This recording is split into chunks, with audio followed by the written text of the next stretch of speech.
This is the Berman Method podcast featuring Dr. Jake Berman and physician assistant Jenny Berman. We are here to treat problems and not symptoms. Disclaimer, this podcast is for entertainment purposes only and not to treat anyone or to give medical advice. If you are interested in any information that we are giving and would like to use this for yourself, we recommend that you contact your primary care physician or reach out to us and ask us questions about yourself specifically. Enjoy! And we're rolling with the Berman Method podcast, where we are focused on treating problems and not symptoms. My name is Dr. Jake Berman. I am rolling solo today. Jenny has Stella at swim lessons again. Stella's swimming like a fish. It's been absolutely amazing watching her evolve over the past year of swim lessons, because I believe we started her in swim lessons just after she started crawling. So she's been going to swim lessons for a while now, or in phases. She's doing the ISR swim lessons, where they pretty much just throw them in there and let them figure it out. It's one of the most terrifying things that you've ever witnessed as a parent. But at the same time, it's one of the most gratifying or alleviating, I don't know what the right word is, once the process is done, when you're seeing your baby floating on her back, breathing, crying, but alive and not drowning. It's like, oh my gosh, like that is amazing. And just talking about that, I want to know who the first person is to figure that stuff out. Like who was the first person to say, you know what? I think this baby is old enough to start swimming. I'm going to throw it in the water and see if she can figure it out. Who was that person? But anyways, Jenny's got Stella at swim lessons today, so she's not with us. So back to what we were talking about, treating problems and not symptoms. We're David against Goliath. I can't say this enough. I'm going to try to say it every single episode because I want it to get beat into your head that the corporate medical system is broken. It is destroying your healthcare because it's insurance-based, and insurance only reimburses for what they deem as medically necessary, which the vast majority of the time is not what's medically necessary. Or I shouldn't have said that, because a lot of times it is medically necessary. However, it's not the best intervention. How about that? There we go. One thing that I want to talk about today is perception versus reality. And the reason why I want to talk about it today, because it is now officially summertime, and I love summertime for a variety of reasons. However, one of the main reasons is a very selfish reason, and it's because the schedule slows down a bit for us in the physical therapy department in the summer compared to during season, when it's just jamming from 7 to 7, Monday through Saturday. Sometimes there's no time to even breathe in season. But during the summertime, we get some breathing room. And one of the best things about having some breathing room is we get to work on each other. So in the summertime, we shoot for at least once a week, at the very minimum once a month, where we will test each other. So I will go into the PT room, and one of my PTs, or both of my PTs, whoever's in the room, will test me. They'll say, do a squat, and I'll do a squat. And I think that I'm doing a pretty darn good job. However, I can tell you this with 100% honesty, that I have never, ever done it without needing to be adjusted at least just a hair. So what that's saying is my perception is telling me I'm doing this squat perfectly. I feel muscles working, nothing's hurting. I think I'm doing a pretty darn good job. But when my PTs are looking at me doing the squat, they're like, you need to tweak this just a hair. And I'll tweak it, and I'll be like, oh my gosh, that feels like I'm crooked now. That's the most common sense that I feel. And everybody feels this, or the vast majority of people feel this when we correct our clients when they come in. We're saying, no, you need to be in this position, not that position. the most common answer is, I feel crooked, or no way is that straight. No way is that even. And it actually is. And this is all about your perception is your reality. So I'm perceiving that I'm doing my squats 100% correctly. However, from an objective standpoint, somebody else watching me do it, they're going, whoa, it's not horrible, but it's not perfect. And here's the trick. Here's the key. The key to living pain-free is 100% efficiency. So when joints have 100% efficiency, meaning that there is equal support on all sides of your joint, so 365 degrees of the joint, when you have equal support on all sides of the joint, that joint should not hurt because it's going to be supported. The knee is a perfect example. So many people have knee pain, and it ultimately leads to having a knee replacement, and it's not necessary because knee pain is one of the most simplest pains to resolve. Or let me say it this way. Knee pain is one of the most simplest joints in the entire body to get rid of the pain. And the reason being is because the knee is just a hinge joint, meaning that in general, it just bends and it extends. So it bends and it straightens. It bends and it straightens. There's a little bit of torsional, rotational movements that occur, but it's minimal compared to it bending and straightening. So when somebody has knee pain, the reason why you'll have knee pain is because one side of the joint is being overworked. And it's usually because it doesn't have complete support surrounding the joint. So the most common cause of knee pain, I'm pretty sure I've said this before on this podcast. However, I'm going to go out and say it again. The number one most common cause of knee pain is glute weakness. So butt weakness. Your glutes are not firing, or at least they're not firing the way they should be firing when they should be firing that way. And that leads to improper loading through the knee. Problem is, I'm going to get off on a tangent here, that you'll go to the orthopedic surgeon, they'll do an x-ray and they'll say, oh yeah, you're starting to lose your cartilage here, or it's bone on bone, or your meniscus is starting to tear. I'm not arguing that that's showing up on the x-ray or the MRI. But what I am arguing is, why is it happening to begin with? You know, the thing that nobody thinks about is when you have knee pain, why isn't it both knees hurting? And the vast majority of my clients that have had knee pain over the years, it's 9 times out of 10, one knee hurts and the other knee doesn't. Now, don't get me wrong, there are quite a few people that have both knees hurting, but usually when it first starts, it's with one knee and not the other. You should be taking the equal amount of steps on one leg than the other, so they should be quote unquote wearing down equally.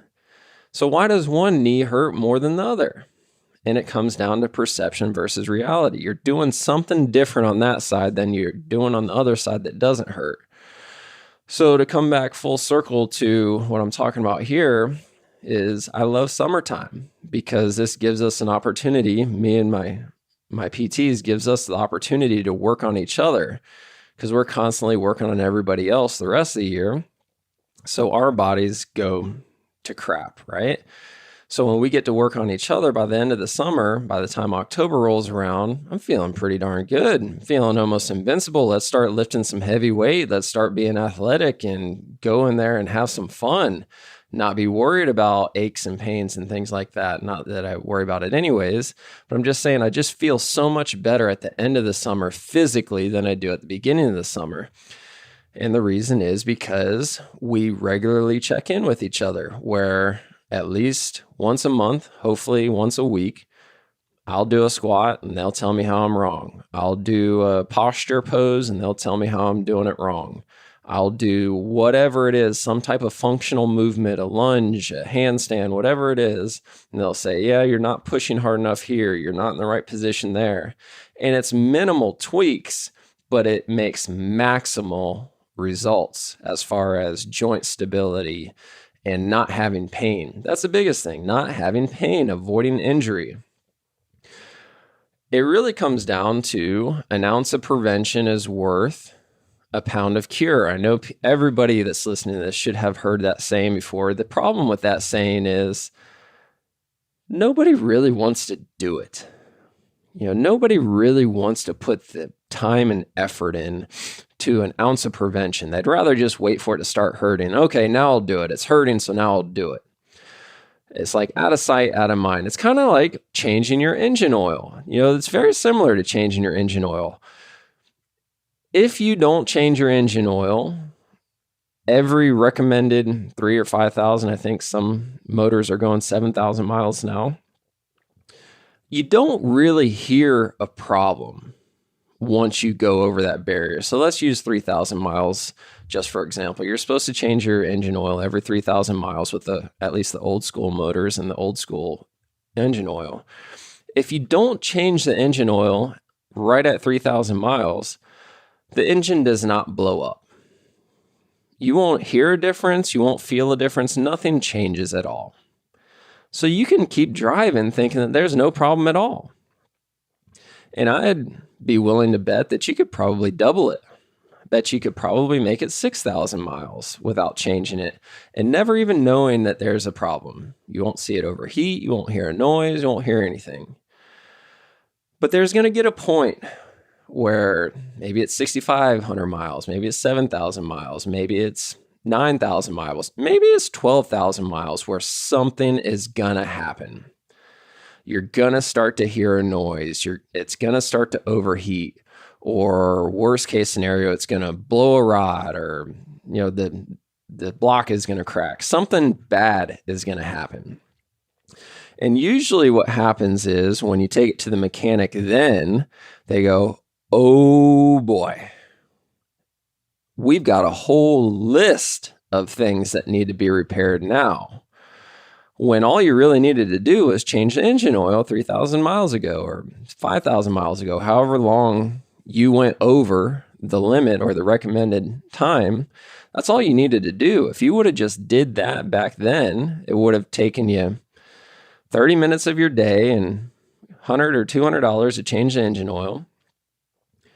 And you wouldn't have had to spend $10,000 to replace the motor, or $20,000, whatever it is. It's all relative. You get the point of what I'm trying to say here is changing your oil when it's recommended to be changed is identical to an ounce of prevention versus waiting for the engine to blow up to change the engine oil. That's a pound of cure. It's like, okay, come on now. But we all think that that's okay to do for our cars, but we don't think it's okay to do for our bodies. I just don't understand it. It's the same thing for a yearly checkup. After the age of 30 or 40, it's recommended that you have an annual checkup with your primary care physician. Every year you go and you get your blood pressure checked. They check your cholesterol. They do your blood work, and they check all these things to say, yeah, you're doing good, crack on, or you're not doing so good and we need to address those things. That's your ounce of prevention. But when it comes to the physical component, there's nothing. There's really nothing. There's nothing in Western medicine that says you need to go see a qualified person, aka a physical therapist that's an expert in musculoskeletal pathophysiology. There's nothing that says you need to go see one of them before you have an ache or a pain. There's nothing that says you should go see a physical therapist at least once a year, regardless if you have pain or not, just to see if there's an ounce of prevention there. There's nothing that says that. And that's one thing that just drives me crazy. It's like, I just don't understand it. But at the same time, I do understand it because, this is my field. This is my expertise. So I can see it. I see all these things. Every time I'm out in public, I'm always assessing somebody. Always. I never stop working. We were in Jamaica last month, and it's like, I'm watching people walk around the pool, and I'm going, Oh, you're going to have a hip replacement. Ooh, that knee is not looking good. Oh boy, that posture is horrible. You're going to have a rotator cuff repair sooner or later. Oh man, that is not looking good there. You got a lot wrong. That motor is about to blow up. But these people are just walking around going, yeah, life is great. I don't see any problem at all. I don't feel any problem until they do. So one thing that I would love for everybody listening to this to do is say, let me just see what they have to say. Like, what if you called us up, whether you're in Naples or not, we could do something virtually and just said, hey, just look at me and tell me, what do you think? Is there anything that I could work on? Watch me do a squat. Watch me do a lunge. Watch me do a push-up. Watch me raise my arm up over my head. Watch me turn my head from left to right. Watch me just stand here. Is there anything that you think I could do differently? And I would be willing to bet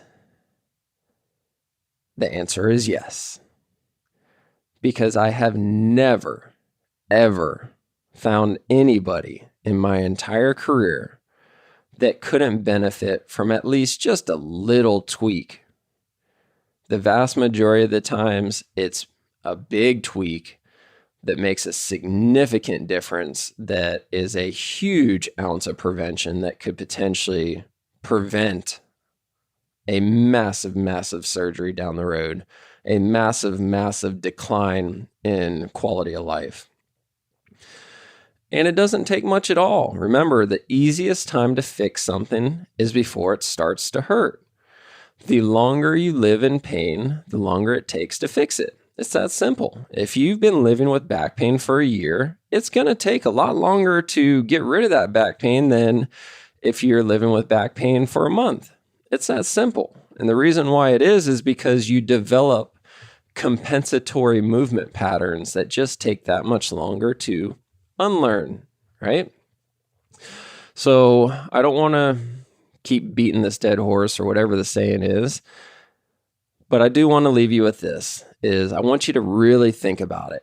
Even if you feel 100% right now, even if you're doing everything that you possibly want to do right now, what if there was one little thing that we could tweak right now that would make whatever you're doing 10 times better, 10 times more efficient, 10 times less likely to break you down over the next 6 months, 18 months, 5 years, however long it is?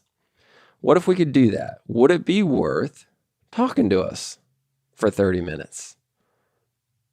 That's the question of the day. Is an ounce of prevention really worth it?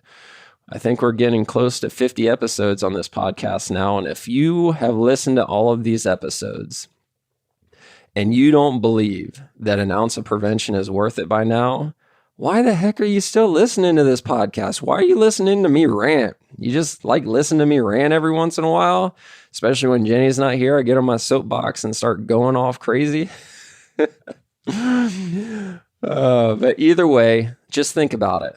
Ounce of prevention. It's summertime right now. No easier time to fix something than before the engine blows up. We get our engine oil changed regularly so that we prevent the engine from blowing up.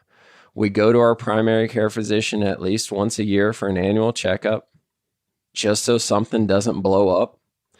Why don't we go to a physical therapist once a year, even if we don't have pain, just to make sure, or at least give it the best chance of having something not blow up?